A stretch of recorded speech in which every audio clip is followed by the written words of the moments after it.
2020년 3월이 되었습니다. 3월을 맞아서 자, 또 이렇게 영상을 한번 찍어 볼 텐데요. 우선 비트코인 가격이 최근에 조금 하락을 했어요. 그래가지고 많은 분들이 이거 지옥 가는 거 아니냐 이런 식의 말씀을 많이 하셔서 그와 관련된 영상을 좀 찍어 보려고 합니다.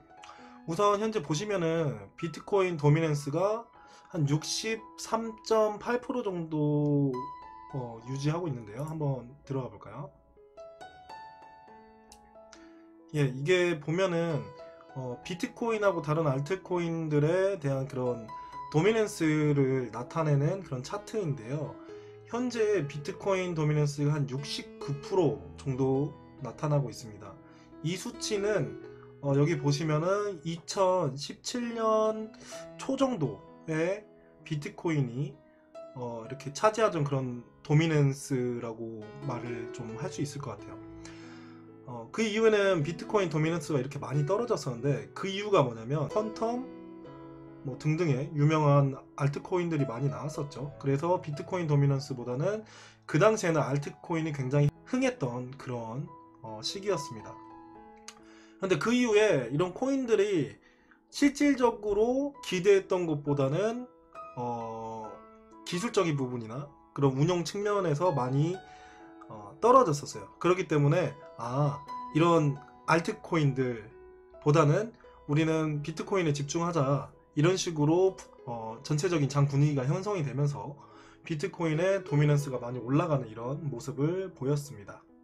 예, 실질적으로 많은 알트코인들이 그렇게 펌핑 앤 덤핑을 많이 해서 시장을 많이 망가뜨리기도 했는데요. 그런 식으로 처음에 이야기했던 그런 비전들이나 로드맵과는 달리 먹튀를 한 이후에 많이 도망친 그런 코인들이 많았죠. 한번 비트코인 차트를 한번 봐볼게요. 2018년 정도에는 제가 차트 관련된 방송도 아프리카에서 좀 하고 했었는데, 최근에는 좀 안 했습니다. 사실 많은 분들이 이 암호화폐 차트를 보실 때 여러 지표도 많이 보시고, 그런데 저는 암호화폐 차트는 아직까지는 단순한 차트라고 보고 있어요. 왜냐면 이 차트만으로 분석을 할 수 없는 시장이에요, 암호화폐는. 그렇기 때문에 차트는 조금 그냥 단순하게 우리가 어떤 흐름인지를 알 수 있는 그런 수단으로만 사용하는 게 좋은 것 같고, 그리고 그에 따라서 매매를 할 때에는 뭔가 굉장히 안전한 그런 매매, 원칙 위주의 매매를 하는 게 좋다고 생각이 됩니다.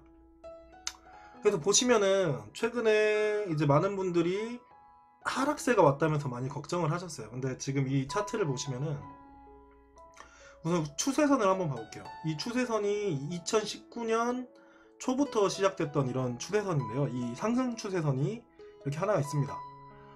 그런데 이 상승 추세선을 아직 벗어나지는 않았어요. 비트코인 차트가 아직 벗어나진 않았고, 실질적으로 2019년 중반 정도까지 이렇게 비트코인 가격이 많이 상승하였다가 다시 하락세를 보이는 과정에 있었는데, 사실 저는 이 부분을 보시면 이렇게 중기 하락 추세선을 따라서 비트코인 차트가 2019년 중반부터는 하락 추세를 유지하고 있었습니다. 그런데 이 부분에서 이 2019년 초부터 이어져 오던 이 상승 추세선과 맞닿은 이후에 다시 추세는 상승 추세로 변한 것을 확인할 수가 있어요. 왜냐면 이 보시다시피 이 그 하락 채널, 이 하락 채널을 이렇게 벗어나면서 실질적으로 상승이 많이 되었죠. 그런데 이 다시 중기적인 입장에서 봤을 때 상승 추세선에 지금 하단을 맞았어요. 하단을 맞았는데, 사실 지금 이 자리에서 가격이 많이 하락할 거다라고 걱정하시는 분들이 많은데, 근데 제 생각은 약간은 달라요. 뭐냐면 이 부분 같은 경우에는 다시 상승할 가능성이 굉장히 좀 많은 그런 부분이라고 말씀을 드릴 수 있습니다. 그 이유가 뭐냐면, 우선 보통 코인 차트를 볼 때는 정말 단순하게 이렇게 뭐 상승 추세, 하락 추세를 이렇게 그으신 다음에 이 추세선의 하단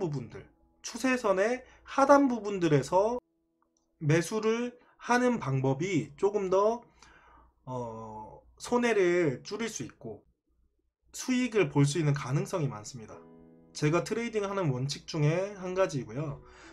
여기 보시면은 이렇게 상승 추세선에 하단부를 맞았어요. 하단부를 맞았고, 그리고 또 두 번째는 뭐냐면은 지지선에 가까이 왔을 때는 다시 반등이 올 확률이 꽤 있습니다. 여기 보시면은 이렇게 지지선을 제가 하나 그어 놨었는데요. 이 지지선 부근까지도 실질적으로 지금 비트코인 가격이 많이 내려왔다라는 점. 그러면은 상승 모멘텀을 가져갈 수 있는 두 가지 요소가 우선 있는 거죠. 그럼 만약에 여기서 빠지더라도 저는 조금 더 시간을 보낸 다음에 한 이 정도까지 다시 터치를 하고 반등을 하는 그런 모양이 나오지 않을까 하고 생각을 하고요. 사실 차트 분석만으로 비트코인 가격을 100% 예측을 할 수는 없어요. 예측을 할 수는 없는데, 다만 확률적으로 우리가 분석을 해서 이런 식으로 매매에 임할 필요가 있다. 그러면 그냥 간단하게 다시 정리를 하자면, 현재 비트코인의 자리는 상승할 수 있는 요소들이 있는 그런 자리이다 라고 볼 수 있을 것 같고요. 만약에 다시 빠진다고 하더라도 이 2019년 초부터 이어져 왔던 하락 추세선, 상승 추세선, 이 부분에 맞닿는 부분에서 다시 상승 모멘텀이 나올 것이다 라고 저는 예측을 하고 있습니다. 그래서 사실 지금 같은 자리는 비중을 높게 투자하기보다는 진입해 볼 만한 그런 가치가 있는 자리다 라고 말씀을 드리고 싶습니다. 그리고 항상 매매를 할 때에는요, 분할 매수와 분할 매도가 키포인트인데요. 그 이유가 뭐냐면, 만약에 제가 여기서 지금 매수할 타이밍이네 하고 매수를 했어요. 근데 가진 돈의 100%를 매수를 했을 때는 이렇게 코인의 가격이 만약에 떨어질 수도 있잖아요. 떨어졌을 때 물탈 자금이 없습니다. 만약에 여기서 20%를 매수하고 이렇게 떨어져서 여기서 다시 20%를 매수했어요. 그러면은 저는 전체 투자 자금의 40%를 매수했고 60%의 총알이 남아 있는 거잖아요. 그 상태에서 다시 올라간다고 하면은 뭐 평균 단가가 한 요 정도 되겠죠. 이 정도 위치에서 평균 단가를 가진 코인을 가지고 올라갔을 때는 뭐 수익 실현하면 언제든 팔면 되는 것이고, 하락했을 때에는 마찬가지로 다시 물을 타서 단가를 낮출 수 있는 그런 총알들이 필요하기 때문에 몰빵 매매는 하면 안 되고요. 항상 분할 매수와 분할 매도가 중요하다고 생각이 됩니다. 우선 비트코인 자리는 이 정도로 간단하게 말씀을 드리겠고요. 그리고 다음으로는 한번 뉴스들을 좀 보고 싶어요. 비트코인 ETF에 대한 그런 내용인데요. 이게 무엇이고 왜 중요한가? 사실 ETF 같은 경우에는 여기 보시면은 익스체인지 트레이디드 펀드예요. 그래서 인덱스 펀드를 거래소에 상장시켜서 투자자들이 주식처럼 편하게 거래할 수 있도록 만든 상품이라고 나와 있는데요. 이게 뭐냐면은 그냥 그런 지수들을 가지고 우리가 비트코인 장이 좀 좋아질 것 같네 하면 그 지수에 따라서 투자를 하는 거고, 만약에 비트코인 지수가 좀 안 좋아질 것 같네 이러면 그 리버스 인덱스 펀드에다가 다시 투자를 해서 그 하락에 대해 베팅을 하는 그런 시스템이라고 볼 수 있겠고요. 이 ETF 같은 경우에는 기관 자금들이 들어올 수 있다, 전통 금융권 자금들이 들어올 수 있다라는 측면에서 굉장히 많은 그런 기대감들이 있었습니다. 그런데 최근에 이 미 증권거래위원회 SEC가 비트코인 ETF를 다시 한번 거절하면서 지금 이렇게 하락세들이 나왔다고 주장을 하고, 사람들이 코인 가격이 많이 내려갈 것이다 라고 이제 이야기를 했는데, 제가 방금 말씀드렸던 것처럼 저는 지금은 아직까지는 이 상승 추세, 중기 상승 추세의 비트코인 차트가 위치해 있다. 그렇기 때문에 아직까지 하락만 점치기에는 좀 이르지 않을까 하고 예상을 해봅니다. 다음은 이제 업비트에서 암호화폐 17종을 무더기 상장 폐지한다는 기사입니다. 보면은 기사를 보면 매매틱 등의 암호화폐 17종에 대한 거래 지원 종료를 업비트가 말을 했다고 하고요. 보시면은 모네터리 유닛, 나가코인이 나갔네요.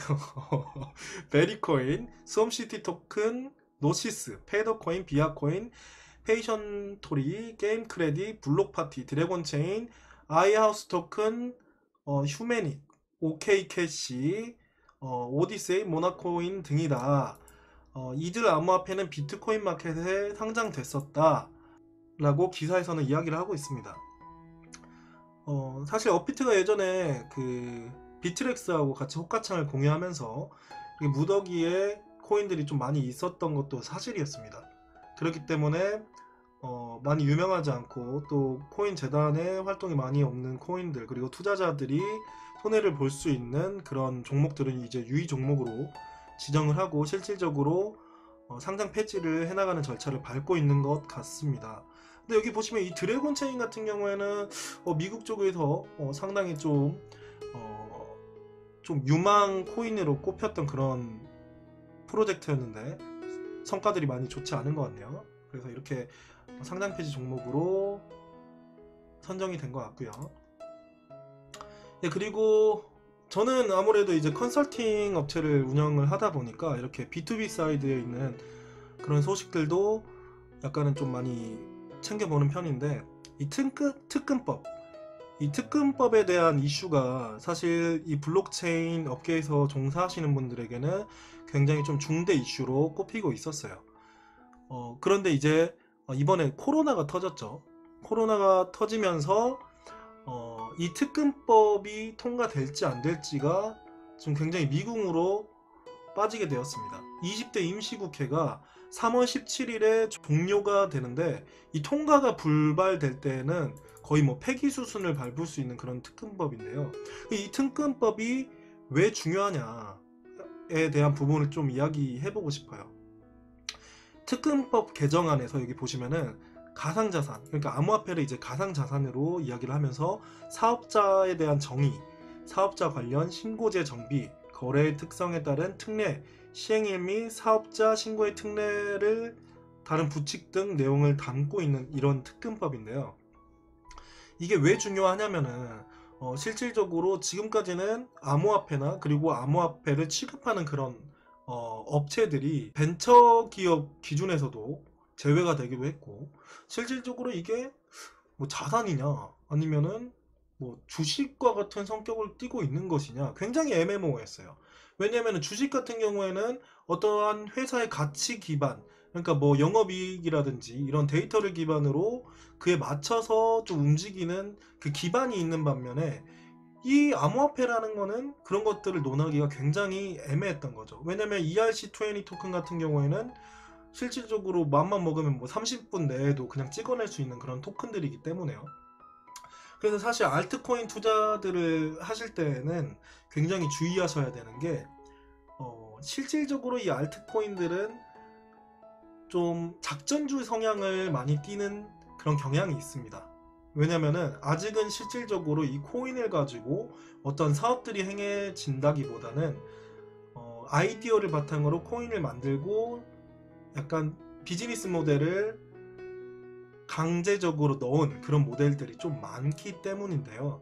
그렇기 때문에 최근에는 실제 사업을 하고 있던 그런 회사들이 모여서 만든 프로젝트들, 리버스 ICO라고도 하고 막 약간 얼라이언스 개념의 그런 포인트 얼라이언스 개념의 프로젝트들이 굉장히 많은 상승을 보였던 경향이 있습니다. 그 이유가 뭐냐면, 그러한 프로젝트들 같은 경우에는 그래도 이렇게 가치 기반이 많이 없던 암호화폐들 중에는 그래도 이 포인트라든지 그들이 사업했던 그 영역에서 쓰일 수 있다 라는 것 자체가 가치가 될 수 있지 않을까 하는 그런 측면에서 많은 분들이 긍정적으로 봐주셨던 것 같습니다. 예, 뭐 오늘 비트코인 가격과 그리고 이렇게 암호화폐 업계에 대한 이야기를 좀 해봤는데요. 앞으로는 뭐 제가 이렇게 컨설팅 업체를 운영하면서 느꼈던 점들, 그리고 뭔가 좀 더 조심해야 되는 점들, 그리고 재밌는 이야기들을 좀 더 많이 나눠보려고 합니다. 예, 오늘 제 영상 봐주셔서 감사하고요. 모두 코로나 조심하시고 성투하시는 그런 나날들 되시길 바랍니다. 오늘도 화이팅입니다.